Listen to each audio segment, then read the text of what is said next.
ماشاء اللہ لا حول ولا قوة الا باللہ العلی العظیم۔ اعوذ باللہ من الشیطان اللعین الرجیم۔ بسم اللہ الرحمن الرحیم۔ الحمد للہ رب العالمین، الصلاۃ والسلام علی اشرف الانبیاء والمرسلین، خاتم النبیین، مولانا ابی القاسم محمد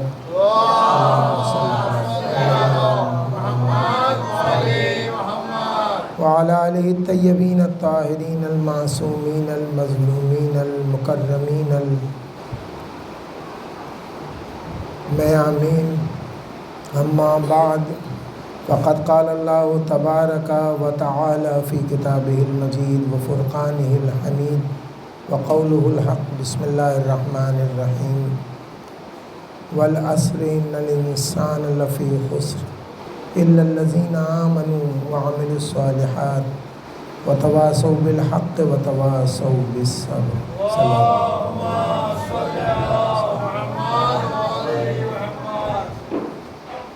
عزاداران امام مظلوم، ہم لوگ گزشتہ 4 روز سے سورہ عصر کے ذیل میں کچھ ایسی چیزیں سمجھنے کی کوشش کر رہے ہیں جو ہماری دنیاوی زندگی کے لیے جتنا مددگار ہو، اس سے زیادہ مددگار ہماری آخری زندگی کے لیے ہو، کیونکہ وہ ایک ایسی دنیا ہے کہ جس کو کسی آنکھ نے دیکھا نہیں، کسی کان نے اس کے بارے میں سنا نہیں، اور کسی دماغ نے اس کے بارے میں سوچا نہیں۔ ائمہ نے جو حال یا جو چیزیں ہمارے بارے میں بتائی ہیں اس سلسلے میں، بس انہی احادیث کی روشنی میں اور قرآن کی روشنی میں ہم یہ سمجھ سکتے ہیں کہ جس کی یہاں کی زندگی کامیاب ہے،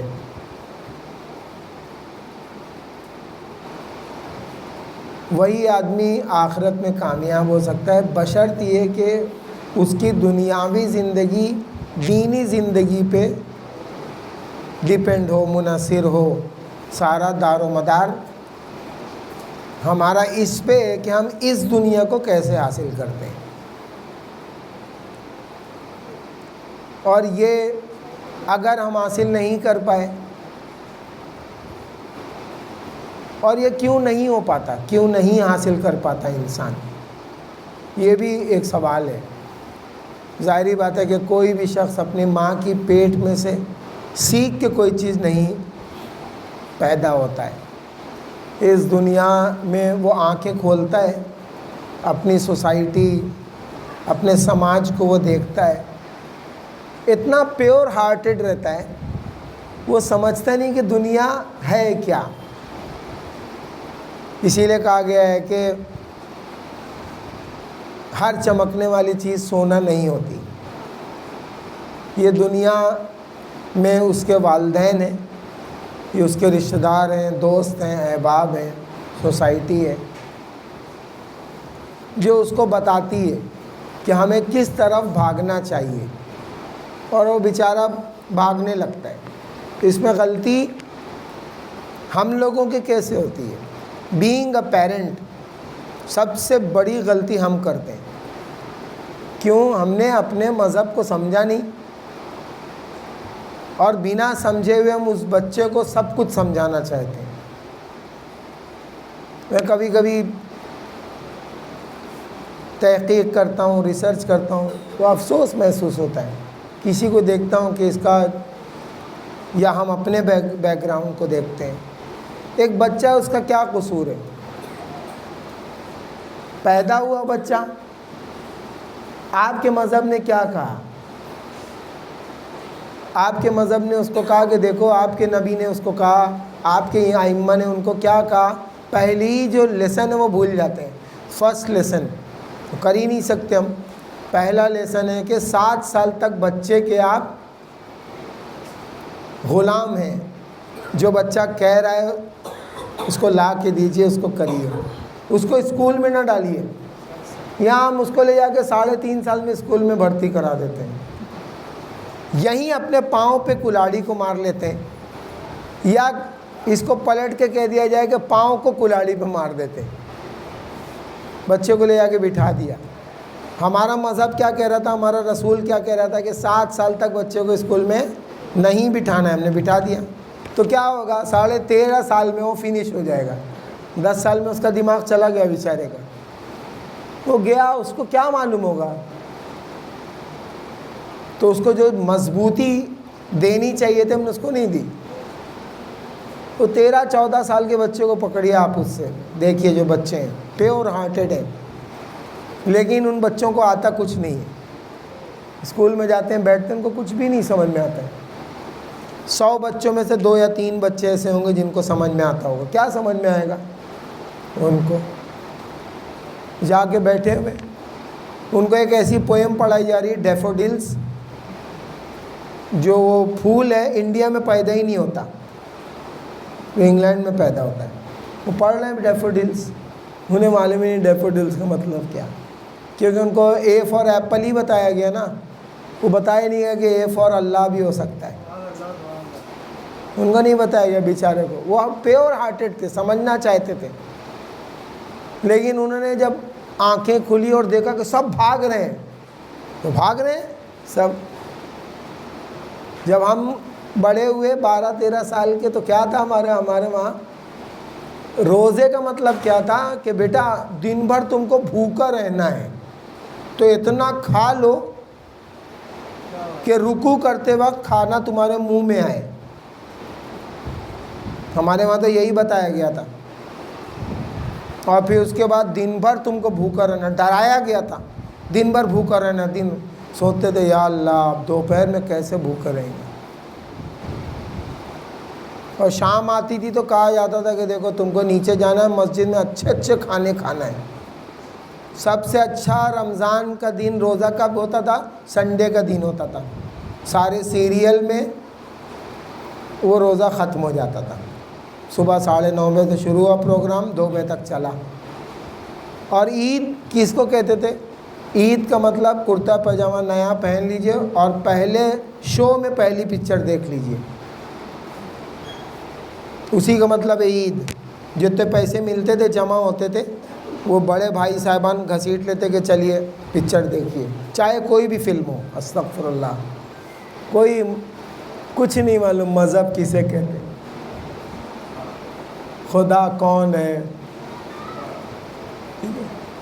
کتابیں کیا کہہ رہی ہیں، کچھ بھی نہیں معلوم. رمضان میں صرف اور صرف انعام جمع کرنا ہمارا ٹارگیٹ تھا. جتنی جگہ زیادہ انعام لیں گے اتنی جگہ زیادہ پلیٹ ملے گی، چادر ملے گی، جا جا کے وہاں پڑھیں گے. وہ تو ایک دن یہ ہوا کہ نام نہیں لوں گا، وہ مولانا نے انعام پھینک کر دیا. کہنے آئیے نہیں، وہ بیٹھے تھے ادھر تو انہوں نے وہ چادر لپیٹ کے پھینک کے وہ انعام دیا. وہ گود میں آ کے گری. اس دن سے سوچا کہ یار رمضان کا انعام اس طرح سے دیا جاتا ہے کیا قرآن کا. تو اس دن سے وہ قرآن خوانی میں جانا چھوڑا، خود سے قرآن پڑھنے کی طرف. اور پھر دھیرے دھیرے جب آگے بڑھے تو پھر معلوم ہوا بزرگ ایسے ملے جنہوں نے یہ بتایا کہ کانسیپٹ ہی ٹوٹل ڈیفرنٹ کر دیا ہے آپ کے مذہب کا، ایک دم بدل دیا ہے کانسیپٹ. مذہب کیا ہے اور پریزنٹ ہمارے لیے کیا کیا گیا ہے نا. مذہب ایسا تھا کہ جس میں جسم اور روح کو سکون ملتا، اور کانسیپٹ یہ بتایا گیا جس میں دل بے قرار اور روح بے چین ہے. معلوم نہیں کہ کہاں جانا ہے. کون جس نے جو کہہ دیا اس کے اوپر عمل کیا. مسجد میں چلے گئے، نماز پڑھی. نماز تو پڑھ رہے تھے لیکن روح نماز سے واقف نہیں تھے. روزہ تو رکھ رہے تھے لیکن روح روزہ سے واقف نہیں تھے. قرآن تو پڑھ رہے تھے لیکن روح قرآن سے واقف نہیں تھے. عزاداری کر رہے تھے لیکن روح عزاداری سے واقف نہیں تھے. کوئی پوچھتا ہے کہ آپ کی عمر کتنی ہے، میں کہتا ہوں کہ 15 سال۔ کیسی بات کرتے ہیں آپ؟ میں نے بولا 15 ہی سال سے سمجھ میں آ رہا ہے کہ سچ کیا ہے اور غلط کیا ہے۔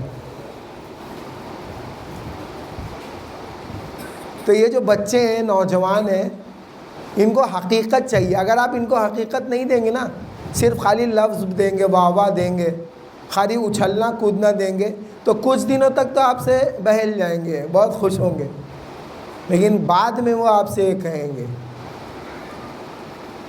کہ ساری چیزیں تو تھی، صرف خالی فوگ تھی، یعنی کچھ تھا نہیں اس کے اندر، خالی دکھاوا تھا۔ اور روح کیا تھی، اصل کیا تھی، انسان اپنی جان دے دے۔ یہ بچے جان دینے کو تیار رہتے ہیں اگر آپ نے ان کو صحیح راہ ہدایت دے دی ہے، سمجھا دیا آپ کو کہ بیٹا زندگی کیا ہے۔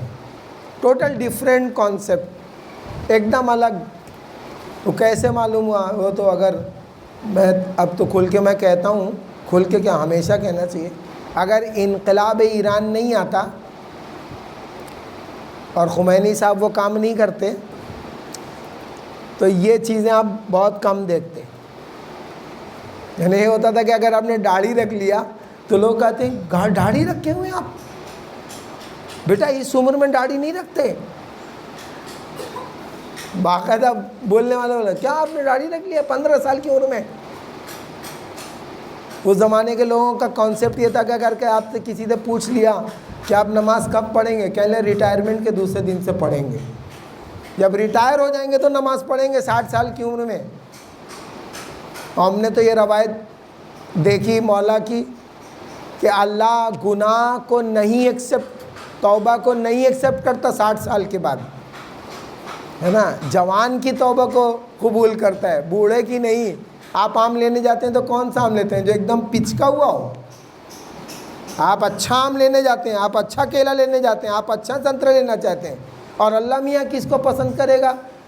سارے گناہ کر کے جب آپ ایک دم بوڑھے ہو گئے، دانت گر گئے، آنکھیں کمزور ہو گئی، اب آپ اللہ کی بارگاہ میں ہیں، مولا آقا، تو امام کہتے ہیں کہ بڑھاپے میں تو کافر بھی مومن بن جاتا ہے، سیدھا ہو جاتا ہے نا، خام ہو جاتا ہے۔ جوانی چاہتا ہے اللہ، یا جوانی چاہتا ہے یا ایسا بڑھاپا چاہتا ہے تو جوانی والا ہو، ہے نا،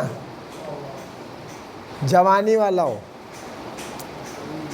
ہمت ہو انسان میں، ڈٹرمنیشن، استقامت پسندی، اور وہ آپ کو دکھائی نہیں دے گی۔ اب ہم لوگ جیسے خوش ہوتے ہیں کہ جب آگے بڑھے، لوگوں سے کہا تو کم سے کم بچے یہ کہتے ہیں، نوجوان یہ کہتے ہیں، بہت سے لوگ بولتے ہیں نا وہاں سے اپنا گھر چھوڑ کے آپ یہاں آئے ہیں مجلس پڑھنے کے لیے، تکلیفیں پریشانیاں ہیں آپ کو، لیکن جس دل کی خوشی ہے وہ یہ یہاں کے نوجوانوں سے مل کر، وہ خوشی ہے ان کو دیکھ کر، بھلے سے وہ ہمارے پاس نہیں آئے، ہم کو پریز نہیں کریں، لیکن ان کے چمکتے ہوئے چہرے یہ بتاتے ہیں کہ ان کا بڑھاپا جو ہے نا حبیب ابن مظاہر والا ہوگا۔ ان کے چہرے پر جو داڑھی ہے، ان کے اندر جو خلوص ہے، ان کی نیت جو پاک ہے، وہ یہ بتاتی۔ تو اس کا انتظار تھا مدتوں سے۔ اور پھر بزرگ ویسے ہیں کہ بزرگ بھی ملے۔ ہم اکثر کہتے ہیں کہ جوانوں میں ایک ای پائی جاتی ہے، اس کو کہتے ہیں انرجی، اور بوڑھوں پہ ایک ای پائی جاتی ہے، اس کو کہتے ہیں ایکسپیرینس، ٹھیک ہے۔ تو جوانی میں ایکسپیرینس نہیں ہوتا اور بڑھاپے میں انرجی نہیں ہوتی، اور اگر ایکسپیرینس اور انرجی ملا دیا جائے تو پھر کربلا وجود میں آ جاتی ہے، انقلاب وجود میں آ جاتا ہے کہ اگر بوڑھے نے، اور جہاں سوسائٹی الگ الگ رہی، بوڑھے اور جوان کے بیچ میں خلا رہا تو کوفہ بن جاتا ہے، جو ریپینٹ کرتے ہیں بعد میں کہ مولا کاش ہم ہوتے تو آپ کے، اور جن کو کرنا تھا وہ کر گئے۔ تو یہ جو آپ مجلس میں بیٹھ رہے ہیں، یہ مجلس ریولوشن کی ہے، انقلاب کی ہے، تحریک کی ہے، حرکت کی ہے، یہ سیدھی سادھی نہیں ہے۔ یہ جس نے شروع کی ہے وہ اس عورت کا نام ہے جو رات کے اندھیرے میں کربلا کے میدان میں کھڑی تھی، اور جس کے لیے امام زمان نے یہ ارشاد فرما دیا کہ اگر تم کو کسی کا بھی واسطہ دے کے اللہ سے کوئی چیز طلب کرنی ہو تو میری جدہ جناب زینب سلام اللہ علیہ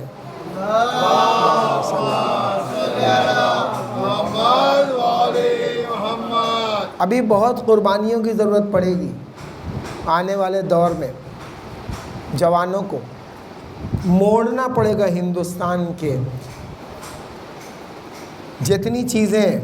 اچھا بہت سے لوگ کہتے ہیں پورا بدل دو. نہیں، اسلام نے کبھی پورا بدلا نہیں نا. اسلام نے کبھی بھی کوئی چیز پوری بدلی نہیں.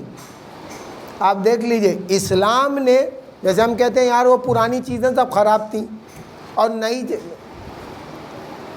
وہ رول ہے لاجک کا کہ نہ پرانی تمام چیزیں خراب تھیں اور نہ نئی تمام چیزیں اچھی ہیں.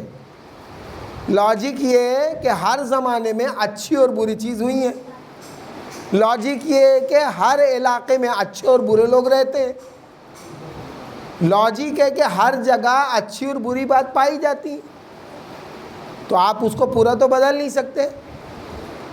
اس کی مثال حج ہے کہ حج میں لوگ کیا کرتے تھے؟ سیٹیاں بجاتے تھے، برہنہ ہو کر طواف کرتے تھے.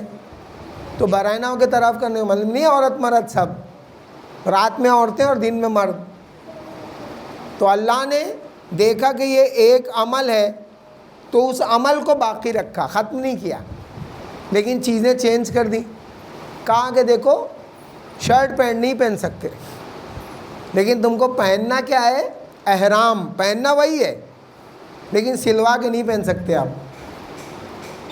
طواف آپ کو بھی کرنا ہے اور مل کے بھی کر سکتے ہیں آپ. اور تلبیہ کہنا، آپ کو سیٹی نہیں بجانے. یعنی کانسیپٹ کو اللہ نے چینج کر دیا. ائمہ کا بھی یہی کہ ہم لوگوں کے تک جو حدیثیں آتی ہیں بعض وقت ہم سمجھ ہی نہیں پاتے، لیکن اماموں نے کیا کیا ہے؟ کانسیپٹ کو تھوڑا چینج کیا. کیوں؟ کیا ہوتا ہے معلوم ہے کہ مذہب کے اندر لوگ ایڈیشن بھی کرتے ہیں، ڈیلیشن بھی کرتے ہیں، ایڈ بھی کرتے ہیں اور ڈیلیٹ اپنے سائڈ سے.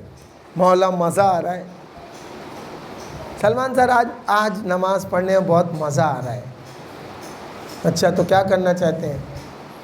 مغرب کی 4 رکعت نماز پڑھنا چاہتے ہیں؟ ایک اور پڑھ دیتے ہیں، آج اچھا ہے. نہیں بھائی، آپ کو مغرب کی 3 ہی پڑھنا ہے. تو ایڈیشن کرنا بڑا خطرناک. ڈیلیشن کر دیجئے چلے گا، ایڈیشن مت ڈالیے مذہب کو اپنے سائڈ سے. مولا ہم کو اچھا لگ رہا ہے. ارے اچھی تو بہت ساری چیزیں لگ رہی، تو ایڈ کرنا مشکل ہے. وہ یہی مسئلہ تھا کہ ایڈ کر دیا، بچے کو سمجھ ہی میں نہیں آیا.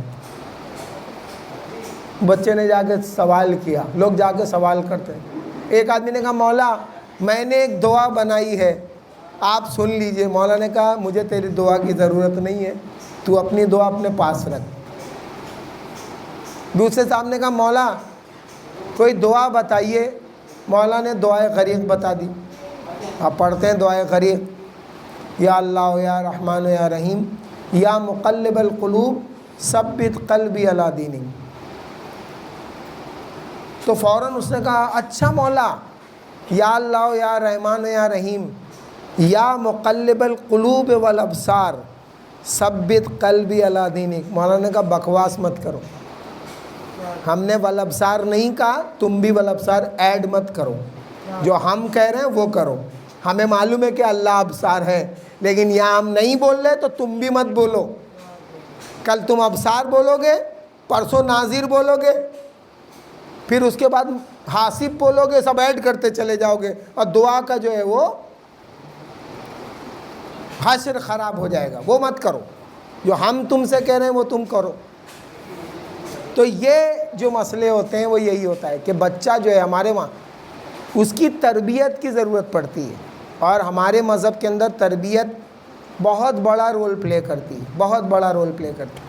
اور ہم کیا کرتے ہیں کہ اس کی تربیت نہیں کرتے، اس کی ٹیچنگ کرنے پہ آ جاتے ہیں. تعلیم اور تربیت دونوں چیزیں ہیں نا. تعلیم کسے کہتے ہیں؟ ٹیچنگ. اور تربیت کسے کہتے ہیں؟ ٹریننگ. ہم بغیر ٹریننگ کے ٹیچنگ کرتے ہیں. اب آپ سوال کر سکتے ہیں کہ آپ یہ کیوں کہہ رہے ہیں؟ میں اپنی مجلسوں میں آپ تک اس لیے پہنچا رہا ہوں کہ ان کی پہلے ضرورت ہے. جن لوگ، میں بہت خوش رہتا ہوں جب علی یہاں آتا ہوں ممرا، کیونکہ وہ ان لڑکوں کو میں دیکھتا ہوں جو بہت ہی چھوٹے تھے، اور ان کو جب میں دیکھتا ہوں کہ وہ اس قدر زبردست کویشچن کرتے ہیں تو خوشی ہوتی دل میں کہ یہ پاکیزہ صفت بچہ جو ہے کم سے کم اس پوزیشن پہ پہنچ گیا کہ یہ ایک ایسا سوال کر رہا ہے جو عقل مندوں کا سوال ہے. دن بھر تو بیوقوف سوال کرتے رہتے ہیں، لیکن عقل مند کبھی کبھی سوال کرتے ہیں، اور جب سوال کرتے ہیں اور ان کا جواب دیا جائے تو وہ مطمئن ہوتے ہیں اور اس پر عمل کرتے ہیں. تو یہ کیفیت ہے کہ لوگ سوال کرتے ہیں. اب یہاں ایک سوال کہ آپ یہ بتا دیجئے کہ یہ ٹریننگ یہ سوروں کی ٹریننگ کیا ہے؟ سورہ ٹریننگ ہے، سورہ ہیں کہ نہیں؟ ہر روز آپ کو اپنے بچے کو وقت دینا ہے، ہر روز آپ کو اپنے بچے کو وقت دینا ہے. اگر آپ بہت زیادہ اپنے انوالو کر لیتے ہیں، آپ کب سورہ یاد کرائیں گے؟ کون یاد کرائے گا آپ کے بچے کو سورہ یاد کرانا؟ اس کی میننگ یاد کرانا ہے کہ بیٹا تم کو سورہ بھی پڑھنا ہے، اور اس کی میننگ کم سے کم 40-50 سورہ تو تم کو یاد ہی ہو جانا چاہیے. نہیں سر مدرسے بھیج دیجئے، وہاں مولانا صاحب یاد کرا لیں گے. مولانا صاحب ایک ہیں اور بچہ 40 ہے اور 40 منٹ کا ٹائم ہے. مولانا صاحب کس کو دیکھیں گے؟ یہ کام میں تو آپ کو بھی سپورٹ کرنا پڑے گا، بیٹا ذرا بتاؤ. اور وہ بچہ اتنا ایگر ہوتا ہے، وہ پوچھنا چاہتا ہے سوال، اور ہم اس کو خاموش بیٹھے چپ رہو یار، الٹے سیدھے باتیں کرتے. لیکن یہ جب بچہ پوچھتا ہے اور اگر اس کو بتائیں، بچہ پوچھ رہا ہے اس کو یہی ہے. سورہ جمعہ ہم پڑھتے ہیں، آپ جاتے ہیں جمعہ کی نماز پڑھنے تو اس میں ایک لفظ آتا ہے یزکیہم ویعلمہم الکتاب والحکمہ، کہ ہم نے جس نبی کو بھیجا ہے وہ لوگوں کا تزکیہ کرتا ہے اور پھر ان کو کتاب حکمت کی تعلیم دیتا ہے. معلوم ہوا کہ قرآن کی ٹیچنگز بعد میں ہے، پہلے ٹریننگ ہے اس کی، ہے نا. پہلے برتن کو دھونا ہے، پھر اس میں دودھ ڈالنا ہے. اگر بنا برتن کو دھوئے ہوئے دودھ ڈالا تو دودھ پھٹ جائے گا. اور پھر آپ کہیں گے ارے یہ کیا ہو گیا؟ دودھ والے کو بلا کے اس نے پوچھا کہ یار تمہارا دودھ پھٹ گیا. تو اس نے کہا بھائی صاحب میں نے آپ کے علاوہ اور 20 آدمیوں کو دودھ دیا، ان سے پوچھیے. اور سب نے کہا نہیں بھائی ہمارے وہاں نہیں پھٹا. تو اس نے کہا میرے دودھ پہ الزام مت دیجیے، آپ کی برتن پہ الزام ہے کہ برتن صاف ہی نہیں تھا، آپ نے یزکی کیا ہی نہیں تھا، اس کو اس بات کو بتایا ہی نہیں تھا. آپ کی نظر میں کیا تھا کہ ہم اس کو ٹرین کرنے کا مطلب ہے کہ وہ آیتوں کو سمجھے، روایتوں کو سمجھے، چاہے ایک ہو.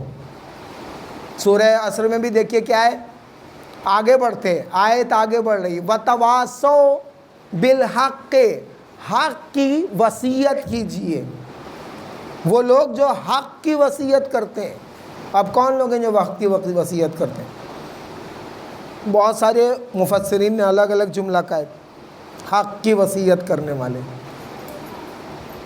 کون لوگ ہیں؟ یہ حق کی وصیت کرنے والے وہی لوگ ہوں گے جو حق پر عمل کرتے ہوں گے، یا ایسے ہوں گے کہ یہ آگے آگے چلتے ہوں گے اور حق ان کے پیچھے پیچھے چلتا ہوگا. رسول اللہ نے پہلے سے یہ انڈیکیٹ کر دیا، تم گھبرانا نہیں، تم آگے بڑھو گے، حق پہ تمہارا ساتھ دینے والا کوئی بھی نہیں ہوگا. خود مولا کائنات فرماتے ہیں حق پہ میں نے اتنا عمل کیا کہ اپنے دوستوں کو کھو دیا. رشتہ دار الگ ہوئے، لوگ پہنچتے تھے اور کہتے تھے مولا میں آپ کو چھوڑ کے معاویہ سے مل جاؤں گا اگر آپ نے میرا یہ نہیں کیا تو. اس طریقے سے کہتے تھے، اور مولا مسکراتے تھے بھائی تو چلا جا، اس میں کیا ہے. لیکن تو علی کو نہیں تبدیل کر سکتا، علی کو حق کے راستے سے نہیں آتے. لومۃ لائم لفظ آپ سنتے ہیں نا دعائے ندبہ میں، کہ جب ان کو کوئی مذاق اڑاتا تھا، ان کو کوئی شماتت کرتا تھا، یعنی ان کو کرٹیسائز کرتا تھا، تو وہ اس سے ذرا سی بھی ان کے قدموں میں لغزش نہیں آتی تھی، پیچھے اپنے قدم نہیں اٹھاتے تھے، سنتے تھے. اگر کہ انہوں نے غلط بھی کسی نے کہا غور سے سنتے تھے. عائشہ بیٹھی ہیں اور رسول اللہ بیٹھے ہیں اور ایک آدمی آ کہہ رہا ہے کہ السلام علیکہ، تم پر موت ہو، مر جاؤ. رسول اللہ نے کہا وعلیکہ، انہوں نے کہا آپ نے کچھ کہا نہیں؟ کہا میں نے بھی تو کہا سیم ٹو یو، میں نے بھی تو یہی کہا، انہوں نے جیسا کہا میں نے اس کا ویسے ہی جواب دیا، لیکن ریئیکٹ نہیں کیا، جواب جیسے تھے ویسے ہی جواب جیسا آپ کا ہے۔ اگر آپ ہم پہ سلامتی بھیجتے تو ہم آپ پہ سلامتی بھیجتے۔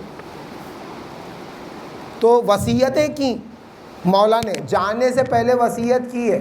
آپ اور ہم کو ساری وصیت کو پڑھنا چاہیے، ضروری ہے ہمارے لیے اپنے گھروں میں ایک ایک وصیت نکال کے۔ کہاں ہے وہ وصیت؟ امام حسن علیہ الصلوۃ والسلام کو نہج البلاغہ میں اللہ صلی علی محمد وعلی محمد عجل فرجہ وصیت کی ہے، اور الگ الگ لوگ وصیت کرتے ہیں۔ اب آ گیا ہے تو آپ کو بتا دوں، اب واجل فرجہم کا نا، اب سنیے وصیت، لوگ کتنے دماغ لگاتے ہیں اور قیامت میں کیا اجر پائیں گے۔ ہمارے وہاں ایک عالم ہے جن کو آپ جانتے ہیں، انہوں نے ایک زبردست کتاب لکھی الغدیر، آیت اللہ امینی۔ لیکن یہ لوگ ایک کام کر کے 1000 کام کیسے نکالتے ہیں۔ کتاب لکھی، اب کتاب کیسی ہے کہ امام نے کہا کہ تم نے میری مدد کی ہے اس کتاب کو لکھ کے، تو انہوں نے دیکھے نیت، بولتے ہیں نا کانسیپٹ تھوڑا سا چینج کر دیجئے۔ اگر کوئی ہم سے کہتا تو ہم کہتے جی صاحب بہت بہت شکریہ، لکھی ہم نے، اللہ نے ہم سے لکھوائی ہے، اتنا کہہ کے رک جاتے، لیکن وہ اتنا کہہ کے نہیں رکے، انہوں نے کہا کہ مولا آپ کا شکریہ کہ آپ نے میری مدد کی اس کتاب کو لکھنے میں۔ اور لوگوں سے کیا کہا، میں نے کتاب لکھی اللہ کی مدد سے، مولا کی مدد سے، اور جو آدمی صلوات کے ساتھ واجل فرجہم کہے گا میں اس کتاب کے ثواب میں اس کو قیامت کے دن شریک کروں گا۔ اب تو پڑھ دیجئے واجل فرجہم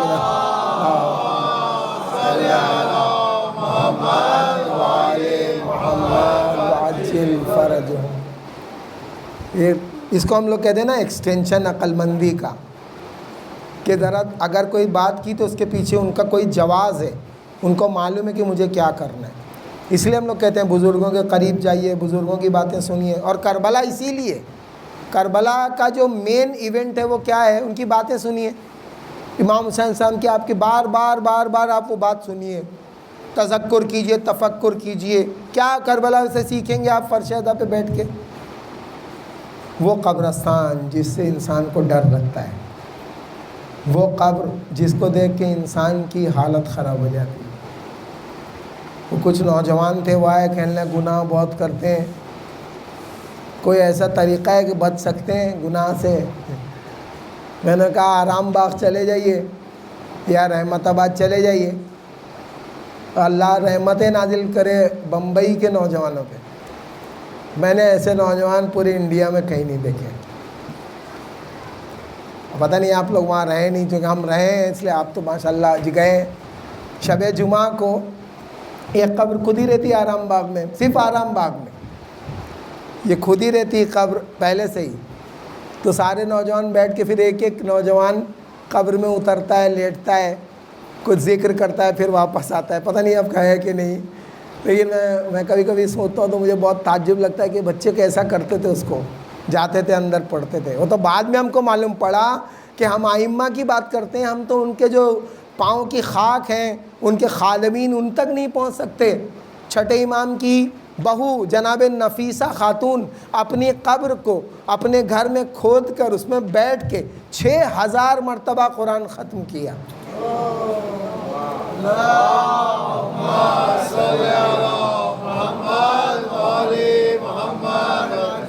اگر آپ اس جملے کو نگیٹو نہیں لیں کہ زندگی بھر جس نے قرآن نہیں پڑھا اس کی قبر پہ سورہ یاسین پڑھا جا رہا ہے، نگیٹو ہے یہ۔ لیکن کیا کیا جائے، قرآن پڑھنے کی چیز ہے، لیکن جوانی میں، زندگی میں، بڑھاپے میں تو ہم آپ کی سپورٹ کریں گے ہی کریں گے، لوگ آئیں گے ہی آئیں گے، لیکن یہ نوجوان اترتے تھے، پڑھتے تھے۔ یا میں نے اکثر دیکھا ہے چوپاٹی پہ، گیٹ وے آف انڈیا پہ میں نے شب جمعہ دیکھا ہے کہ نوجوان جا کے وہاں دعائے کمیل پڑھتے تھے، تو وہاں وہ منظر بھی رہتے ہیں گناہوں کے، اور اسی پہ تو کسی نے مجھ سے پوچھا کیا ہے سلمان بھائی، میں بولا دیکھتے نہیں جنت اور جہنم تمہاری نظروں کے سامنے ہے، یہ جوان لڑکے ہیں، گناہ کی طرف یہ بھی جا سکتے ہیں، لیکن اللہ نے ان کی ہدایت کی ہے۔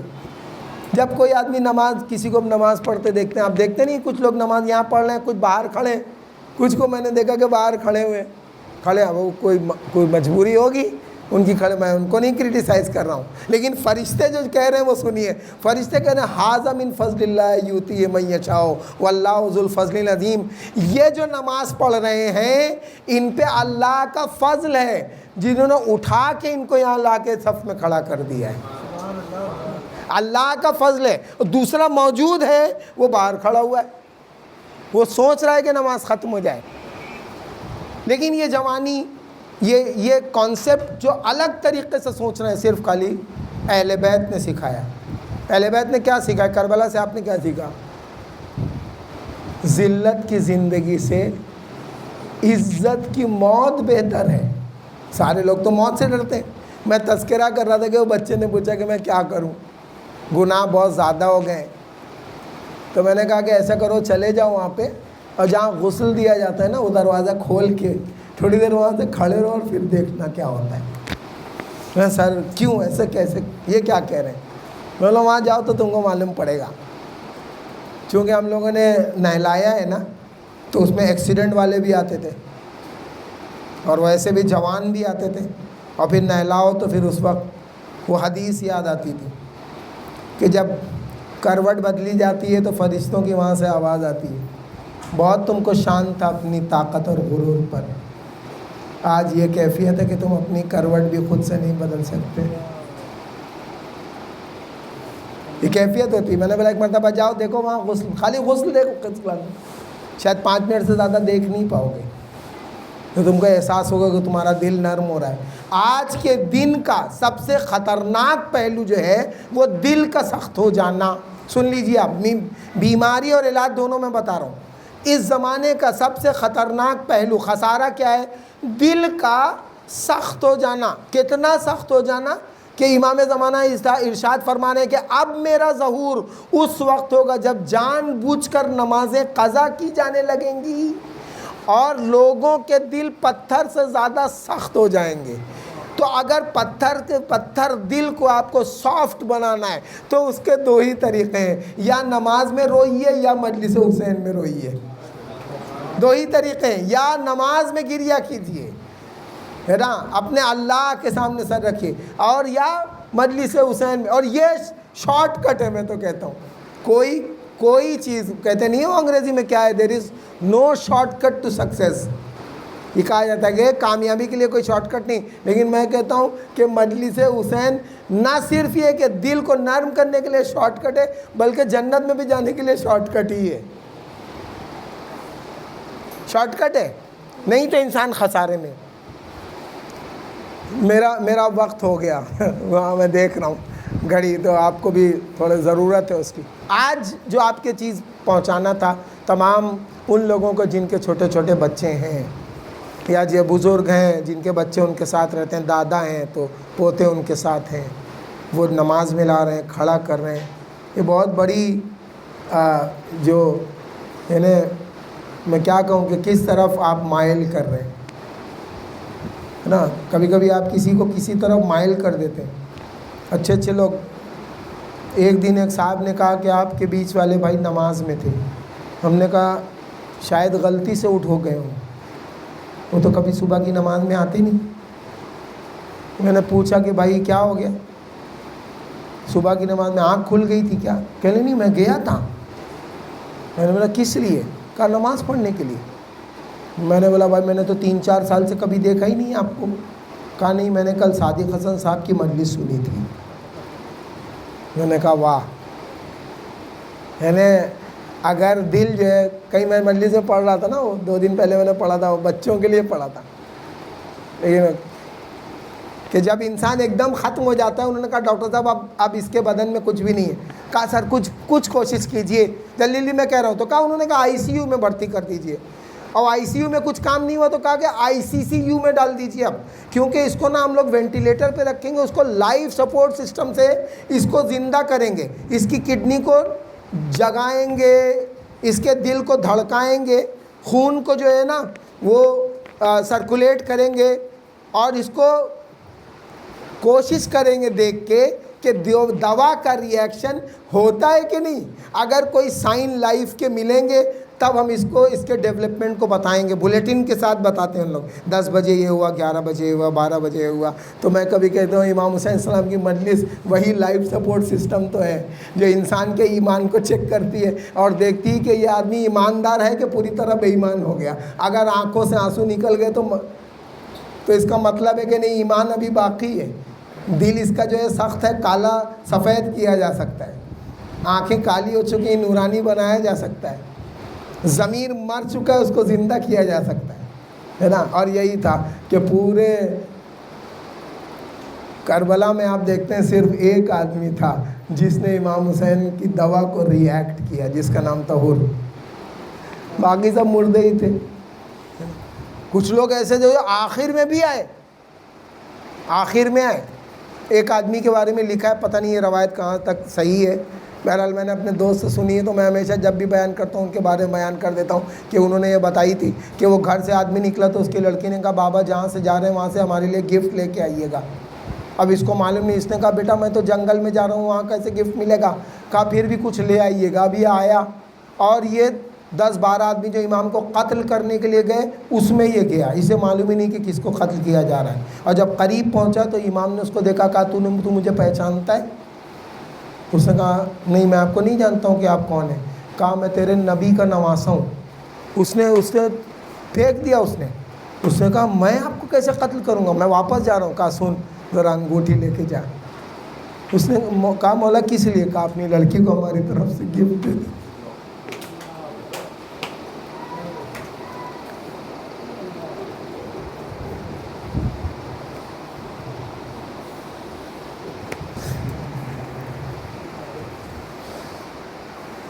ہماری لڑکی کو اپنی طرف سے. ایک کریم امام یہاں جو حاضرین بیٹھے ہوئے ان کے دل میں بڑی حاجت ہے، مولا شیعوں کی حفاظت، مولا شیعوں کی حفاظت فرمائیے. مولا کتنے زیارت پہ گئے، مولا ساتھ خیریت کے اپنے وطن.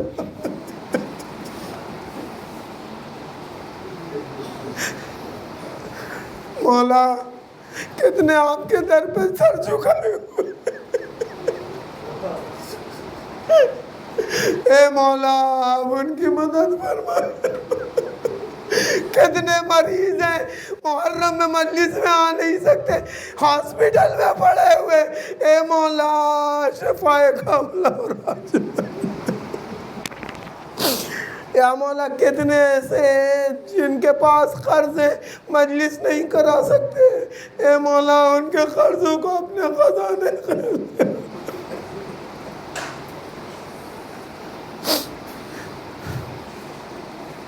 مولا نے ہر ایک کو دیا. اس کو کہا کہ یہ انگوٹھی لے جا، یہ انگوٹھی لے جا، اپنی بچی کو ہماری طرف سے تحفہ دے دو. ظاہری بات ہے کہ جن کے گھر کا سب کچھ لٹ گیا ہو ان کے لیے کیا آپ کہہ سکتے ہیں. باپ کا مرنا جناب سکینہ کے لیے.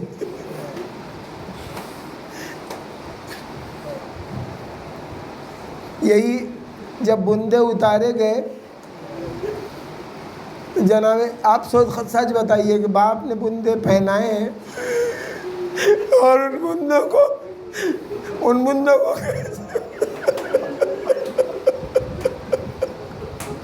اس کو کیسے اتارا گیا، کیسے ظالموں اور شقیوں نے اتارا.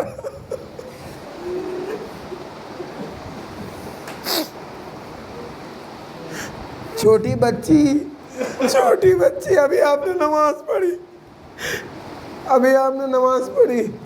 نماز میں کیا ہوتا ہے، جن کے گھر میں چھوٹے بچے خاص طور سے جب وہ نماز پڑھنے کھڑے ہوتے ہیں ان کی بچیاں اپنے چھوٹے چھوٹے ہاتھوں سے جانماز بچھا کے بابا سے کہتے اے بابا جانماز بچھی ہوئی بابا نماز پڑھ. ارے عصر عاشور کو سکینہ نے جانماز بچھائی، انتظار کر رہی، اے بابا نماز کا وقت ہے بابا، اے بابا نماز کا وقت ہے، ارے بابا سکینہ کی بچھائی ہوئی جا نماز پہ، نماز پڑھنے آئی ہے، لیکن بابا تو آئے نہیں۔ ہاں گھوڑا اس طرح سے آیا کہ باگیں کٹی ہوئی تھی، خون میں تر بتر تھا، سر میں امام حسین کا خون تھا، قریب آیا، چھوٹی بچی اٹھی، گھوڑے کے گردن میں ہاتھ ڈال دی، کان میں کچھ کہا، کسی نے پوچھا بی بی کیا پوچھ رہی ہو؟ کہا میں نے گھوڑے کے کان میں یہ کہا کہ اے میرے بابا کے گھوڑے، میں تو یہ جانتی ہوں کہ میرے بابا شہید ہو گئے، یہ جانتی ہوں میرے بابا شہید ہو گئے، لیکن سوال ایک ہی کرنا چاہتی ہوں کہ کیا انہوں نے میرے باپ کو شہید کرنے سے پہلے تھوڑا سا پانی پیا؟